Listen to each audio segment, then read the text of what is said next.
অনেক অসাধু ব্যবসায়ী আছে রমজান আসলে নিত্য প্রয়োজনীয় পণ্যের মূল্য বৃদ্ধি করে দেয়। এরকম আছে না নাই? এগুলো করবেন না, মজুতদারি করবেন না, পণ্যের কৃত্রিম সংকট বাজারে করবেন না। আপনি লাখ টাকা কামায়া ভাবছেন যে রোজাদারদের কষ্ট দিয়ে ধনী হবেন, এমন রোগ আল্লাহ আপনারে দিবে, কোটি টাকা দিয়েও আপনি হাসপাতালের বিল পরিশোধ করার ক্ষমতা আপনার হবে না। খবরদার। আর শেষ বয়সে দেখবেন কি কষ্ট আপনার হয়। আপনি রোজাদারদের কষ্ট দিচ্ছেন, আল্লাহ আপনার সুখে রাখবে? আল্লাহর দোহাই লাগে, আমার ব্যবসায়ী ভাইয়েরা এটা করবেন না। আরব বিশ্বে আমরা দেখেছি, আরব বিশ্বের ব্যবসায়ীরা সারা বছরে ব্যবসা করে, রমজানে ভর্তুকি দেয়।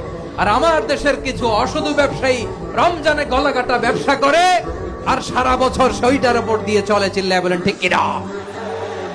করবেন না, এটা করবেন না।